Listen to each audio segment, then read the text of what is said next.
Dans cet épisode, nous allons enquêter sur 3 des histoires de magie et de sorcellerie les plus morbides d'Europe.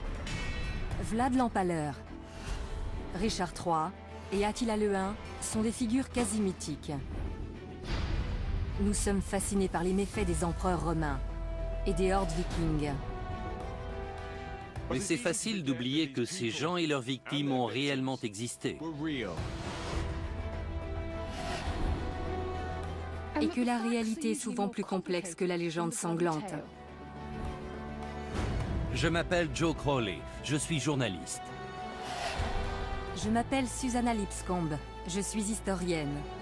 Ensemble, nous allons dévoiler la réalité cachée derrière des personnages et des événements restés tristement célèbres.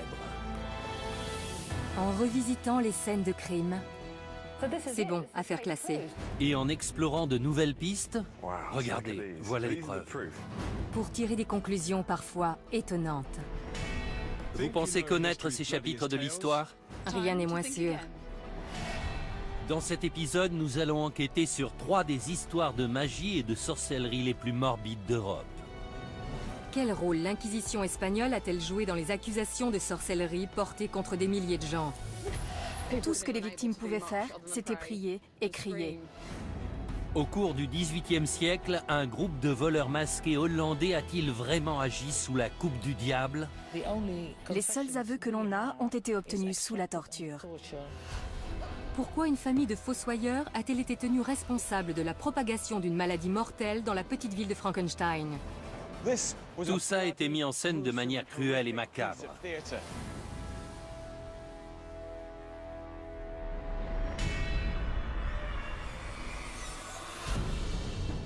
Novembre 1610. 30 000 personnes se rassemblent dans le nord de l'Espagne pour assister à l'exécution d'un sabbat de sorcières. Maria de Arbourou, 70 ans, a été reconnue coupable d'être la reine des sorcières. Elle est accusée de diriger le sabbat du village de Zugarramurdi, d'avoir tué des nourrissons et de vénérer le diable. Des mois durant, Maria et le reste de son assemblée étaient aux mains de la redoutable Inquisition espagnole. Au terme de cet interrogatoire, 6 d'entre eux vont être condamnés au bûcher et brûlés vifs. Mais Maria et les autres étaient-ils réellement coupables ou étaient-ils victimes d'une conspiration de l'Inquisition? Dans un recoin des Pyrénées, à 360 km de Madrid, se trouve le village isolé de Zugarramurdi. Au début du XVIIe siècle, ce village a été la cible d'une des organisations les plus redoutées, l'Inquisition espagnole.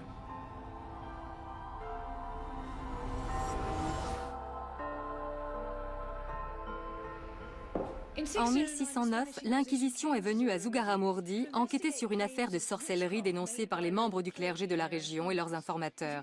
Le village a depuis ouvert un musée entièrement dédié à cette affaire. Les noms des gens qui y étaient mêlés y sont référencés. Parmi eux figure Maria de Arbourou, accusée d'être la reine des sorcières.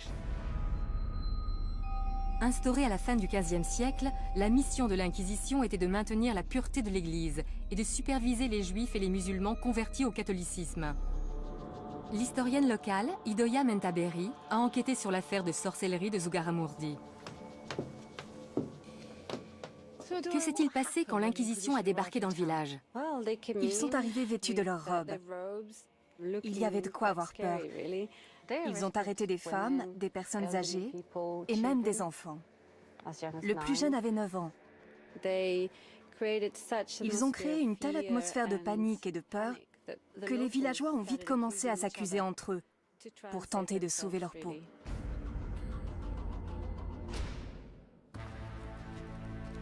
Maria de Arbourou s'est retrouvée au cœur de ces accusations.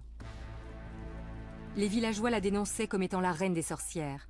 Plus d'une vingtaine d'hommes et de femmes de Zugarramurdi ont été accusés de faire partie de son assemblée.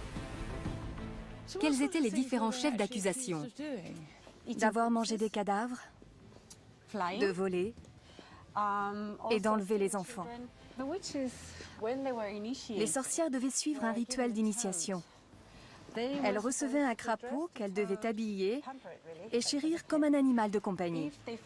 Si elles s'en occupaient mal, le crapaud les dénonçait au diable. C'est incroyable. Les gens croyaient vraiment à ce genre d'histoire? C'est difficile à croire.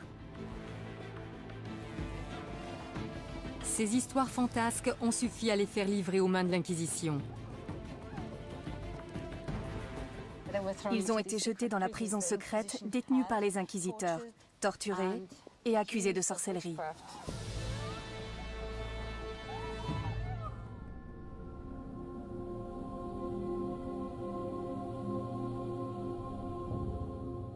Idoia a décrit les terribles événements qui se sont tenus ici au XVIIe siècle. Mais j'aimerais comprendre comment ces habitants d'un coin reculé de la montagne ont pu croire en ces histoires au point d'exécuter d'autres villageois.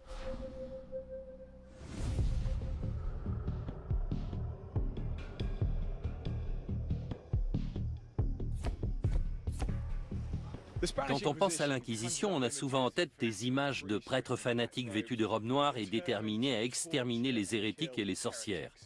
Bien entendu, l'histoire est rarement aussi simple. Je me dirige vers le donjon d'Amsterdam, un site très touristique, pour y apprendre tout ce qu'il y a à savoir sur cette fameuse organisation.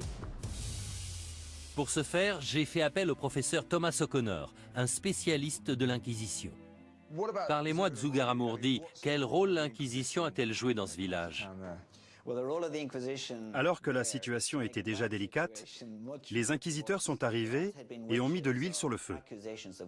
Il y a toujours eu des histoires d'accusations de sorcellerie, mais quand l'Inquisition intervenait, tout avait tendance à s'amplifier. Le nombre de dénonciations se multipliait. Un vent de panique générale se mettait à souffler. Cependant, il est intéressant de savoir que les avis sur la question étaient partagés au sein des inquisiteurs. C'est vrai? 2 d'entre eux avaient une opinion bien tranchée sur la marche à suivre, mais le 3e émettait quelques réserves. L'inquisiteur en question se nommait Alonso de Salazar Frias. C'était un avocat particulièrement cultivé. Il voulait distinguer les faits réels de ce qui relevait de l'imagination de la personne accusée de sorcellerie. Au sein même de l'Inquisition, certains parlaient déjà de pacte avec le diable, d'hérésie et de damnation. Il tenait à prendre assez de recul pour ne pas se laisser embarquer dans l'hystérie collective. Cette frénésie touchait non seulement la commune de Zugarramurdi, mais aussi les inquisiteurs présents lors des événements. À Zugarramurdi, Salazar était l'inquisiteur le moins gradé, mais sa méthode de raisonnement a tout de même eu un impact important. Il avait vu que la commune était prise d'hystérie collective et que ça les poussait à inventer toutes sortes d'histoires. Exactement. Il a introduit les notions de scepticisme et de doute dans le processus de jugement. Il a fait évoluer les poursuites pour sorcellerie en Espagne.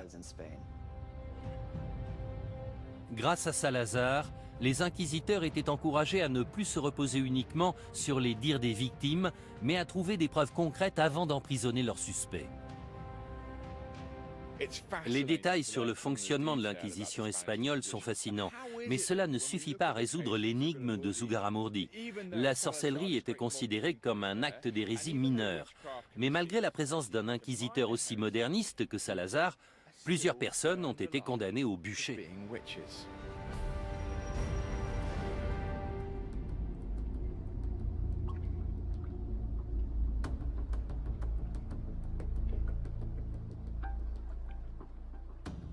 Joe a révélé l'impact tragique qu'a eu l'Inquisition espagnole sur le village de Zugarramurdi.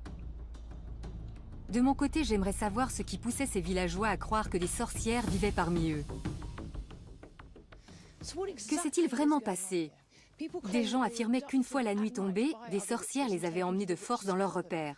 Il me faut plus d'informations. Les gens inventaient-ils ces histoires ou est-ce qu'elles cachent autre chose?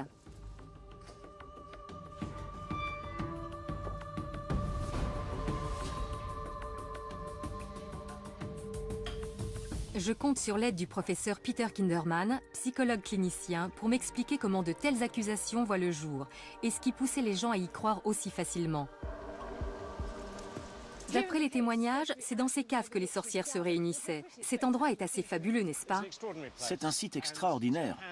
L'impact d'une histoire de sorcière est tout de suite plus fort quand il est censé se passer dans un endroit comme celui-ci.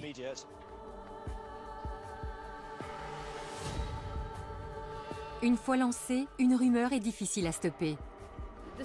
L'histoire nous dit que ces sorcières enlevaient des gens la nuit et les emmenaient dans ces caves où avait lieu leur assemblée. Mais on ne sait pas exactement ce qu'il se passait après. Pour commencer, il faut garder à l'esprit qu'à cette époque, les histoires de sorcières, de démons, de vie après la mort faisaient partie du quotidien des gens. Comme les téléphones, les avions et les armes nucléaires font partie du nôtre aujourd'hui. Les gens expliquaient ce qui leur arrivait à partir des connaissances qu'ils avaient du monde. La peur d'être torturés et brûlés vifs poussait les habitants de Zugarramurdi à émettre de folles accusations sur leurs voisins. Les gens vivaient dans la terreur. Il suffisait qu'un suspect interrogé finisse par avouer en impliquant une ou deux autres personnes pour que les accusations se multiplient. Ce phénomène ne se limitait pas à Zugarramurdi. Dans toute la région, plusieurs villages se sont mis à dénoncer des pratiques de nature satanique. Le cadre idyllique de la montagne s'est alors transformé en un lieu de cauchemar. Certaines personnes parlent d'hystérie collective. Pensez-vous que cela puisse expliquer ce qu'il s'est passé ici? Le terme d'hystérie collective sous-entend que ces personnes étaient dérangées ou malades. Je ne pense pas que ça a été le cas. De nos jours, accuser quelqu'un de sorcellerie passe pour de la démence. Mais si on appelle les services secrets parce qu'on suspecte son voisin de fabriquer des bombes, cela nous paraît normal. Donc il ne faut pas trop rationaliser les faits. Ces gens ont réagi dans la panique. Les conséquences étaient terribles dans les deux cas. Être possédé par le diable et perdre son âme faisait bien plus peur aux gens qu'on ne peut l'imaginer aujourd'hui. D'un autre côté, l'idée de faire l'objet d'une enquête, puis d'être torturé et brûlé vif en public, n'était pas plus réjouissante. Maria et les autres victimes se trouvaient confrontées à un cruel dilemme. Seule leur foi pouvait les sauver, et elle allait être testée comme jamais. L'enquête menée par l'inquisiteur Alonso de Salazar a abouti à la libération de plusieurs suspects. Mais Salazar ne pouvait tous les sauver. Maria de Arbourou et 5 autres personnes ont été jugées coupables.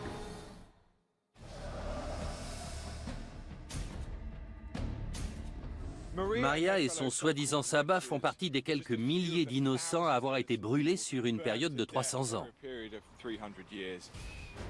Mais comment se passaient ces mises à mort? Et pourquoi étaient-elles aussi barbares?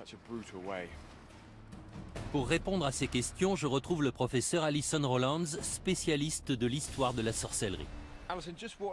Alison, quel sort attendait Maria et les autres accusés? Est-ce qu'ils avaient encore la moindre chance de s'en sortir?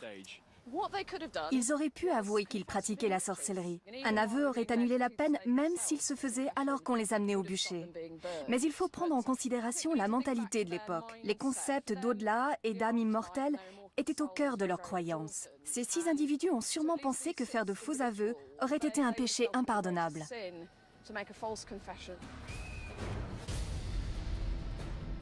En refusant de choisir la facilité, Maria a définitivement scellé son destin.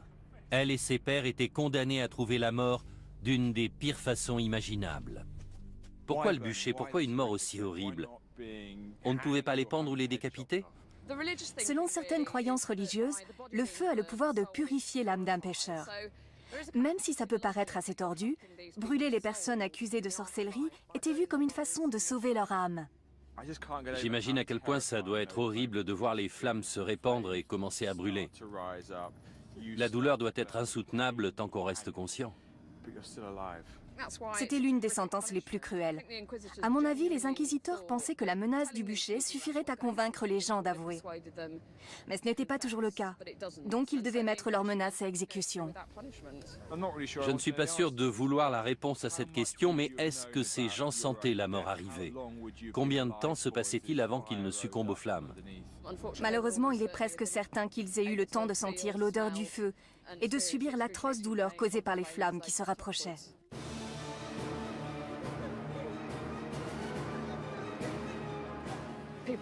Ils étaient debout, attachés. Tout ce qu'ils pouvaient faire, c'était prier et crier.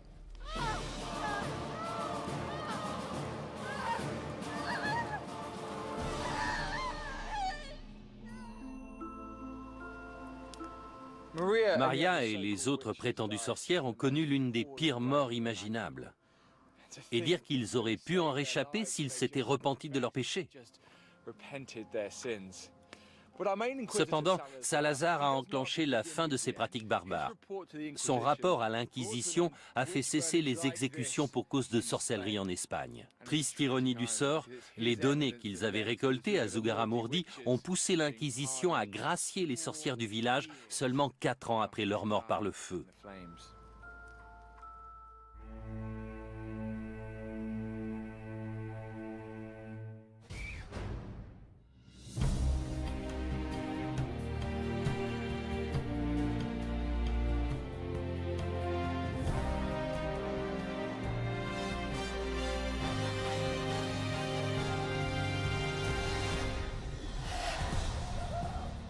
11 mai 1772.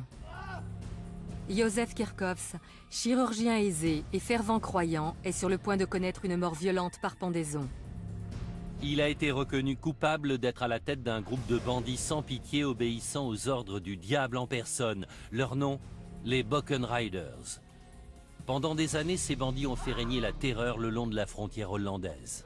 Kirchhoffs a été condamné à la potence alors qu'il niait fermement faire partie du célèbre gang, et ce malgré des mois à subir d'affreuses tortures. Était-il un génie du grand banditisme ayant toujours mené une double vie, ou était-il réellement innocent ?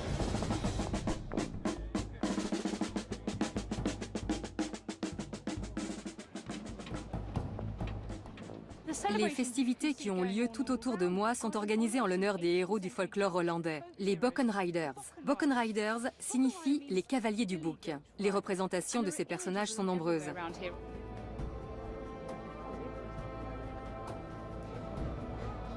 En voilà un Bockenrider.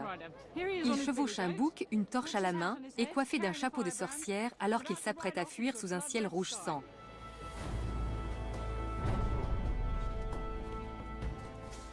De nos jours, beaucoup de gens voient les Bockenriders comme des justiciers, une sorte de version hollandaise du légendaire Robin des Bois. Cependant, les études contemporaines les décrivent comme un violent groupe de voleurs sans foi ni loi qui n'hésitaient pas à prendre pour cible les prêtres et leurs églises. Au centre de ces récits se trouve l'arrestation du médecin local, le docteur Józef Kirchhoffs, en 1771. Il était accusé d'être à la tête de ces opérations. Mais était-il un justicier à la Robin des Bois ou un malfaiteur sous la coupe du diable ?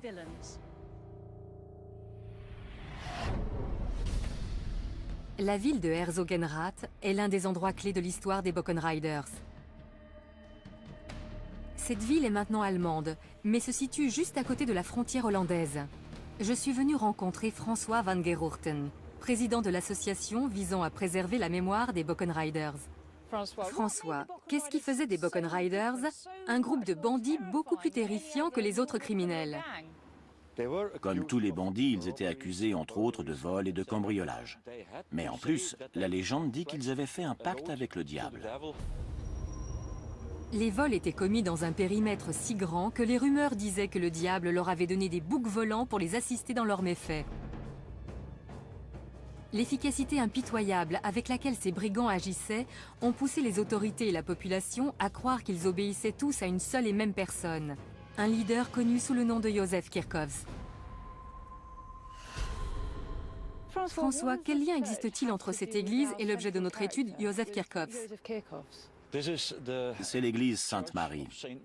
C'est ici qu'il a été arrêté dans la matinée du 17 août 1771. Ça doit être choquant de se faire arrêter en sortant de l'église devant tous les paroissiens. Il y a de quoi se sentir humilié. Clairement. Il habitait une centaine de mètres plus loin. En l'espace d'un instant, il est passé du statut de citoyen respecté à celui de criminel. Dites-moi plus sur Kirchhoffs. Que sait-on de lui? Il est né en 1724. Après 9 ans dans l'armée, il est rentré chez lui. Et puis il est devenu le chirurgien officiel de la ville de Herzogenrath. Au moment de son arrestation, il était marié et il avait 6 enfants. Pourquoi est-ce qu'ils l'ont arrêté lui plutôt qu'un autre? Les autorités pensaient que le diable venait sur Terre pour séduire les gens pauvres d'esprit, qui ne savaient ni lire ni écrire, afin d'en faire des Bockenriders. mais leur chef devait forcément être quelqu'un de plus instruit. Ils ont pensé à Kirchhoffs. Ces accusateurs étaient persuadés qu'il menait une double vie. Aux yeux de ses concitoyens, il passait pour un bon chrétien, mais une fois la nuit tombée, il devenait le leader de ce groupe de criminels. C'est un peu comme Dr Jekyll et Mr Hyde. La formation militaire de Kirchhoffs pouvait certainement s'avérer utile au commandement d'un groupe de violents bandits. En plus de ça, plusieurs malfaiteurs présumés ont donné son nom sous la torture. Menait-il réellement une double vie? Était-il le chef tout-puissant de ce groupe de bandits? Je vais envoyer Joe consulter les archives officielles pendant que je me renseigne sur le fonctionnement des gangs.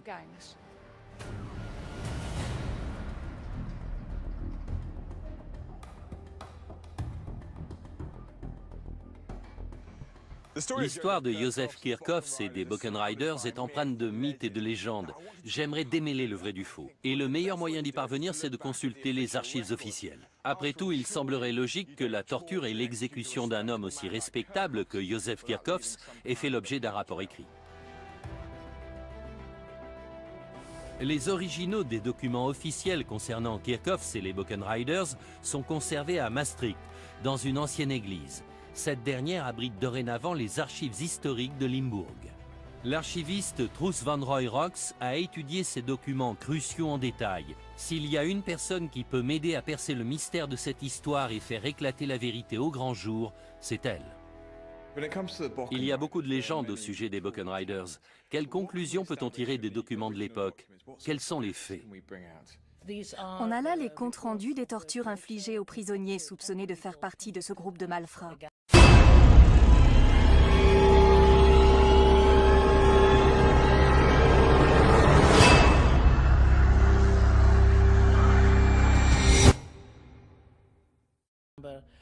Ils étaient accusés d'entrer par effraction dans les maisons, les églises et les abbayes.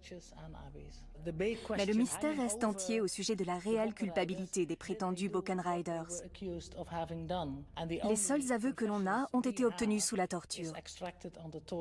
C'est assez déroutant. On trouve ici des milliers de documents juridiques et pourtant, aucun d'entre eux ne prouve sans équivoque que Kirchhoffs ait été à la tête de ce réseau criminel. Les seules preuves sont de vagues accusations faites sous la torture. Est-ce qu'il y a des documents qui nous parlent un peu de Joseph Kirchhoffs et de son histoire personnelle? On a une description de lui dans une lettre de recommandation. Elle a été écrite en 1752, quand il était encore sergent dans l'armée. Elle dit qu'il était non seulement un chirurgien très talentueux, mais aussi un homme respecté et très croyant. Les gens n'en revenaient pas quand il a été arrêté. Ça semble un peu tiré par les cheveux qu'un homme aussi sympathique et attaché aux valeurs du christianisme se retrouve à la tête d'une cruelle organisation de malfaiteurs. Oui, il n'y avait aucune preuve concrète de sa culpabilité. Il avait seulement été dénoncé par d'autres suspects passés sous la torture. Clairement, la façon dont ces aveux ont été extirpés pose problème. J'aimerais en savoir davantage sur la nature de ces tortures. Le château où elles ont eu lieu existe toujours. On peut aller voir si vous voulez. Je visualiserai mieux. Ça ne fait aucun doute.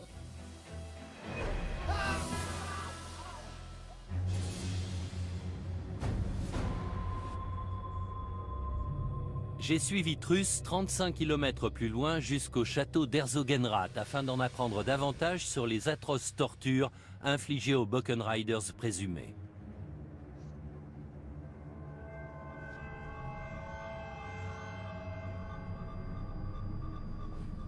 Regardez-moi tout ça. Comment ces effrayants outils étaient-ils utilisés? Il commençait avec les poussettes, d'abord sur un pouce, puis sur les deux. Vous parlez des pouces, mais il y a la place d'y mettre la main entière. Même avec une simple pression, on sent que ça peut infliger d'atroces souffrances. Et si ça ne suffisait pas à les faire parler, il passait au brodequin. Comment ça marche? Cette partie se met derrière le mollet. Celle-ci est sur le tibia. La poignée permet de resserrer la vis, ce qui réduit le tibia en miettes. Puis dans un troisième temps, ils attachaient les mains de la victime derrière son dos et le suspendaient à l'estrapade. Par les mains? Oui, et les pieds ne touchaient pas le sol. Le poids du corps tout entier tirait sur les mains. Mais c'est possible, les bras doivent immédiatement se casser, non? Oui. Ils se cassent. Les organes éclatent et les épaules se disloquent. C'est le corps tout entier qui se retrouve réduit en bouillie. Certains rapports disent qu'au bout de seulement 5 minutes, les victimes criaient « Détachez-moi, je vais parler, je vais tout avouer, je n'en peux plus ».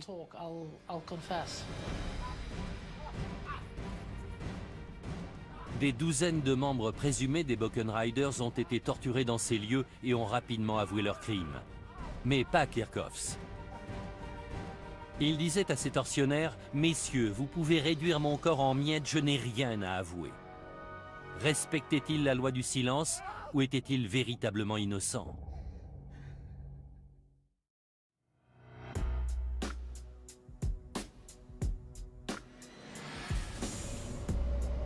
Józef Kirchhoffs n'a jamais avoué malgré les horribles tortures qu'on lui a fait subir. Aurait-il réussi à tenir sa langue jusqu'au bout s'il avait été coupable? Pour le savoir, je vais discuter avec Graham Johnson. Depuis plus de 10 ans, il enquête sur les barons du crime et les gangs sévissant actuellement. Les gangsters connaissent-ils l'identité de leur chef? Pas toujours. Les petites mains, ceux qui les recrutent et tous ceux qui occupent des postes secondaires ne savent pas forcément pour qui ils travaillent. On s'intéresse actuellement à Józef Kirchhoffs, qui était un membre respectable de sa communauté. Est-ce qu'on trouve vraiment ce genre de profil au sein d'un gang? Il arrive souvent que les chefs de gang aient une position sociale élevée au sein de leur communauté. Peu de gens connaissent l'identité de celui qui dirige actuellement la pègre locale. Si vous le rencontriez, vous ne penseriez pas une seconde qu'il est impliqué dans un gang.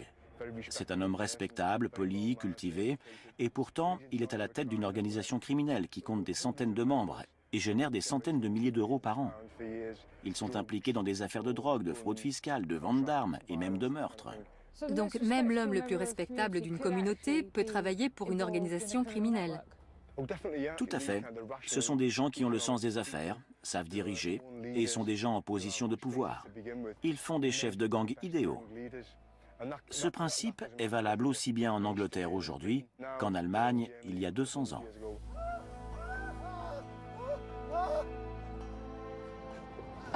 Quand je suis arrivée à Deptford, j'étais persuadée qu'un père de famille très croyant comme Józef Kirchhoffs ne pouvait en aucun cas être à la tête des Buchan Riders. Pourtant, les gangs d'aujourd'hui opèrent au sein de leur communauté dans le plus grand secret. Si Józef pouvait garder le silence sous la torture, peut-être était-il capable aussi de mener de front une vie de famille et la direction d'une organisation criminelle.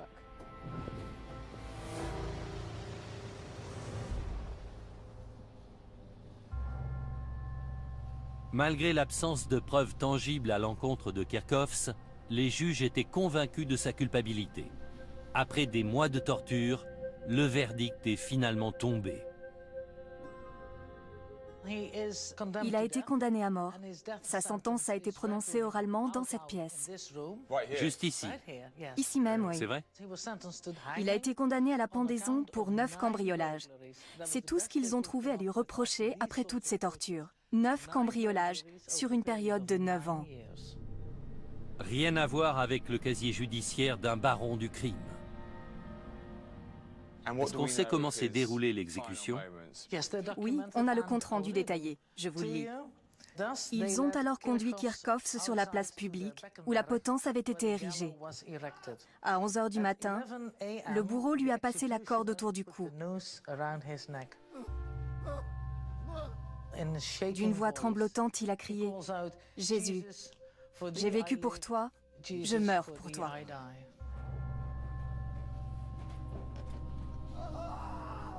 Vous pensez qu'il était impliqué dans cette affaire d'une manière ou d'une autre? Il est vraiment très peu probable qu'il ait pris part à leurs activités. Il n'y a pas la moindre preuve de son implication.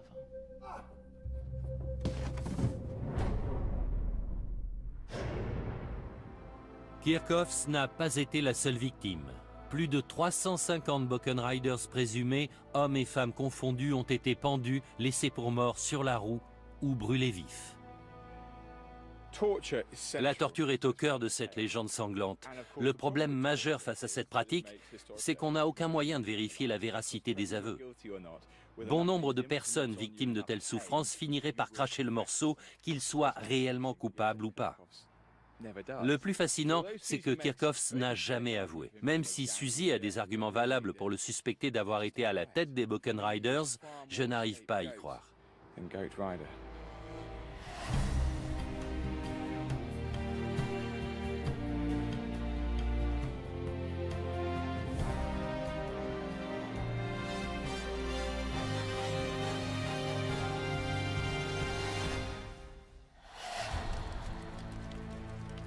« 26 septembre 1606.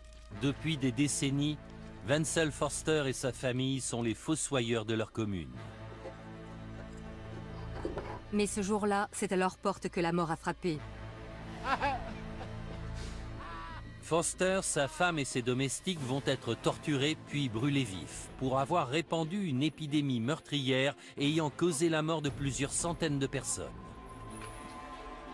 Ils étaient aussi accusés de cannibalisme, de nécrophilie et d'être les serviteurs du diable.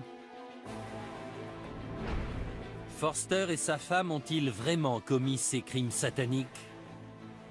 Ou ont-ils été victimes des préjugés et de la panique ambiante?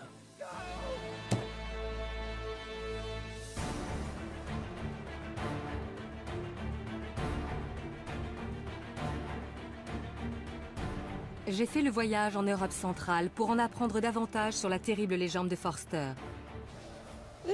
Voici la ville de Żabkowice-Sławski, située au sud de la Pologne. Depuis des siècles, elle est le nœud commercial de cette zone rurale. Ce n'est pas le genre de ville qu'on s'attend à voir faire la une des journaux. Pourtant, en 1606, cette magnifique feuille d'information illustrée a été publiée à son sujet. Cet ancêtre des journaux d'aujourd'hui raconte l'histoire qui a fait connaître cette petite ville. Mais à l'époque, Żabkowice portait un autre nom. Elle s'appelait Frankenstein. C'est en 1818 que Mary Shelley a écrit son célèbre roman gothique racontant la vie de Victor Frankenstein et du monstre qu'il avait assemblé à partir de morceaux de corps humain. 200 ans plus tôt, la ville de Frankenstein a été au centre d'une autre histoire à en glacer le sang, quand des centaines de ses habitants ont été victimes de la peste. Le bulletin illustré ne parle pas seulement des victimes, mais aussi des gens supposés être à l'origine de cette épidémie. La propagation de l'épidémie a été entièrement reprochée à une famille de fossoyeurs qui s'occupait du cimetière de la ville. Ce récit relate une incroyable histoire d'empoisonnement, de vol et de magie noire.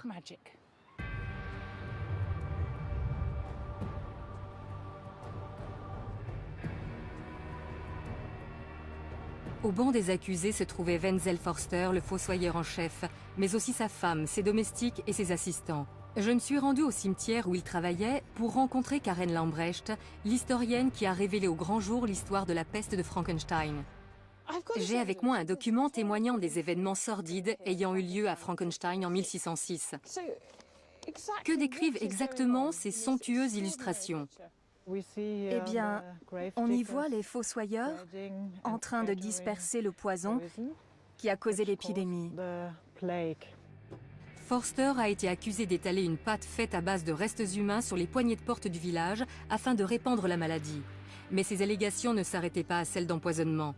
Que signifie cette image ? Il n'était pas seulement accusé de tentative d'empoisonnement, mais aussi de meurtre rituel et de vol. Là, on voit un fossoyeur dévorant un enfant. C'est du cannibalisme. Ils maltraitaient les cadavres. Ils extrayaient les fœtus morts du ventre des femmes enceintes. Aucun détail n'est épargné. En tant que fossoyeur de la ville, Forster était chargé d'enterrer les victimes de la peste. Son accès immédiat aux cadavres a poussé les villageois à croire facilement à ses accusations. Ce que Karen vient de me dire est à la fois surprenant et choquant. On savait que des gens étaient accusés de sorcellerie dans toute l'Europe, mais ici on a accusé des fossoyeurs de répandre la peste.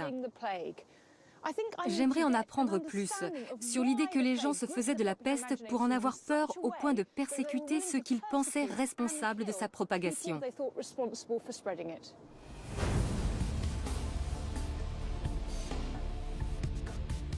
Je suis à Londres où 100 000 personnes sont mortes de la peste 60 ans après l'épidémie de Frankenstein. Je retrouve le professeur Robert Joodt, un historien médical, à l'église Saint-Bride où reposent des centaines de victimes de la peste. Robert, pouvez-vous m'en dire un peu plus sur la peste?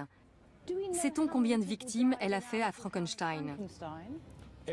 D'après les rapports de l'époque, il y a eu environ 1500 décès. C'est un chiffre assez élevé. Un quart de la population a trouvé la mort en l'espace d'1 ou 2 semaines. La mort était fulgurante. Et elle frappait sans prévenir, n'est-ce pas? C'est ça. Dans certains cas, les gens se levaient le matin comme si de rien n'était, puis mouraient dans la journée.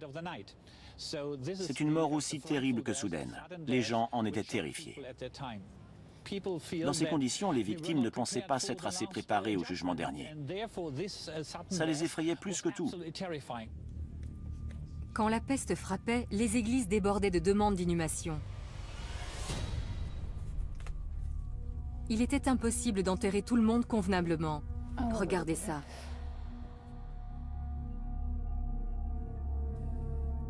On se rend mieux compte du traumatisme subi. Absolument. La plus grande peur des gens était de ne pas être enterrés individuellement et de finir dans une fosse commune. On peut comprendre que l'idée d'être enterré au même endroit que des centaines d'autres victimes les ait terrorisés. Il n'était plus qu'un corps sans identité. Exactement. Les ossements sont éparpillés un peu partout.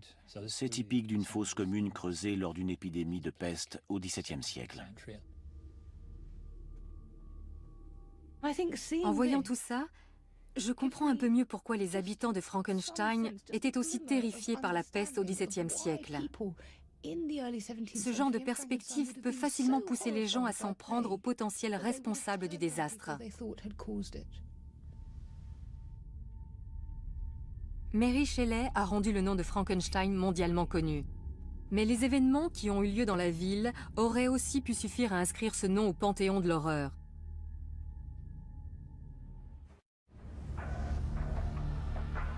Suzy a découvert qu'un quart de la population de Frankenstein a succombé à la peste. Les fossoyeurs ont-ils réellement pu répandre l'épidémie à l'aide de potions empoisonnées? Y a-t-il un moyen de découvrir ce que contenaient ces potions? Bien entendu, les autorités de l'époque ne disposaient pas de laboratoires médico-légaux où les faire analyser. Personnellement, l'idée de potions pestiférées me semble un peu exagérée. On pourrait presque y voir un complot monté dans le but de s'en prendre aux fossoyeurs.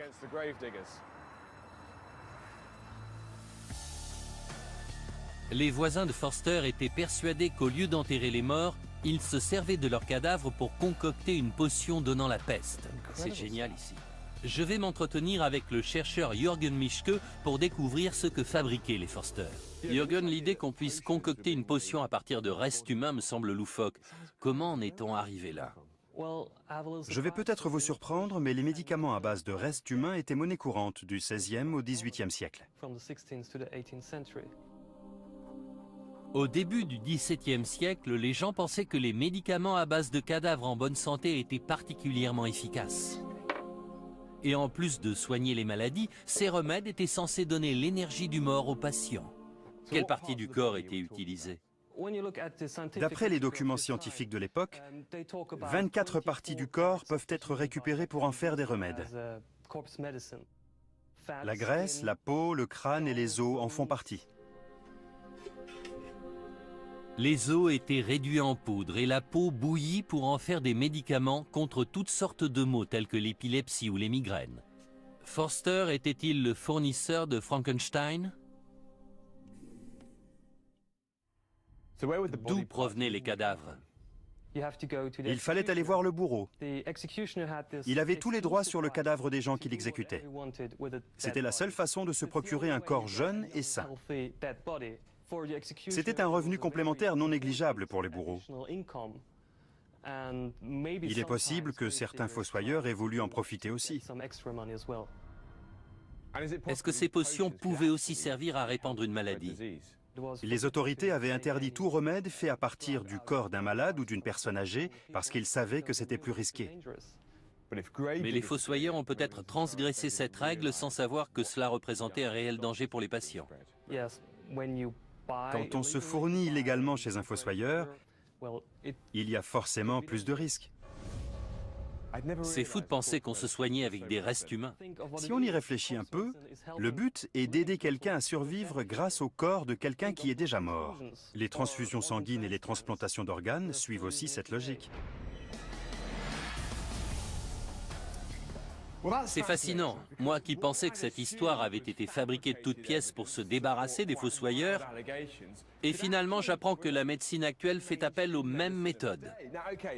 Officiellement, les fossoyeurs ne devaient pas être autorisés à fabriquer ce genre de remède. Mais cette éventualité ne semble plus aussi extravagante qu'avant. De plus, la fabrication de remèdes de cette nature faisait clairement d'eux les coupables idéaux.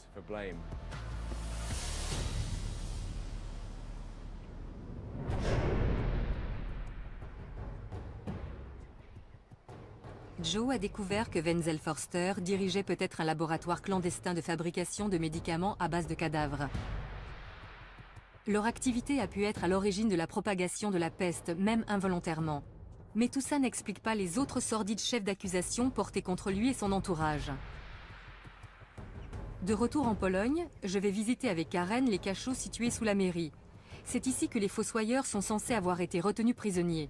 J'espère y découvrir pourquoi ils ont été accusés de vol, de cannibalisme et de nécrophilie. Ils étaient accusés d'être les serviteurs du diable. Il leur aurait ordonné de répandre le poison pour annihiler la population. Ils avaient surnommé les fossoyeurs les chiens de chasse du diable. Les fossoyeurs étaient souvent marginalisés par le reste de la population qui les associait à la mort. Cela faisait d'eux la cible facile d'accusations macabres.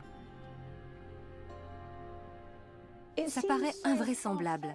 Qu'est-ce qui poussait les gens à croire que les fossoyeurs étaient capables de telles horreurs? Comme ils vivaient dans un climat de terreur, les villageois étaient à cran.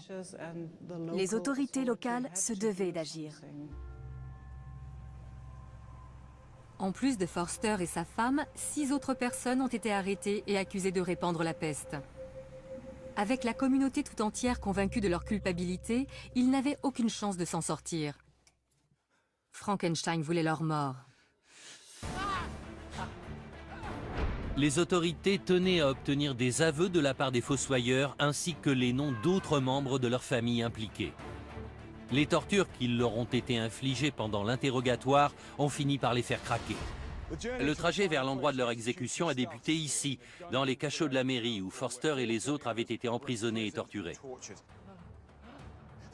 Ensuite, ils ont été transportés à travers toute la ville, installés en évidence sur une charrette pour que la population assiste à leur sentence et sache ce qui arrive aux gens coupables de tels crimes. Après tout, le but de cette mise en scène cruelle et macabre était d'être vu par le plus grand nombre possible d'habitants. Tout Frankenstein tenait au bon déroulement de cette exécution. Ils étaient persuadés que la mort de Forster et de son entourage mettrait un terme aux ravages de la peste. Voici les anciennes frontières de la ville.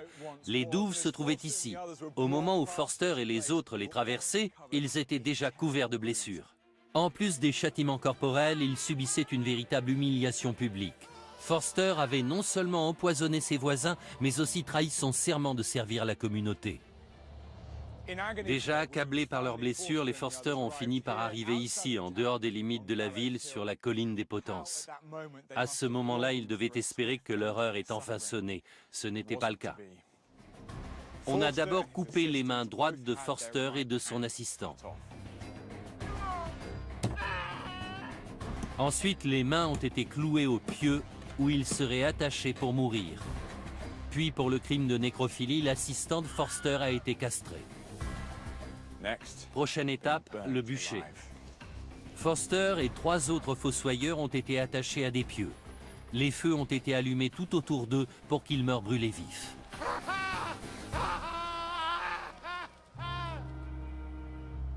Pendant les 11 années qui ont suivi, d'autres familles de fossoyeurs ont été arrêtées, jugées et exécutées.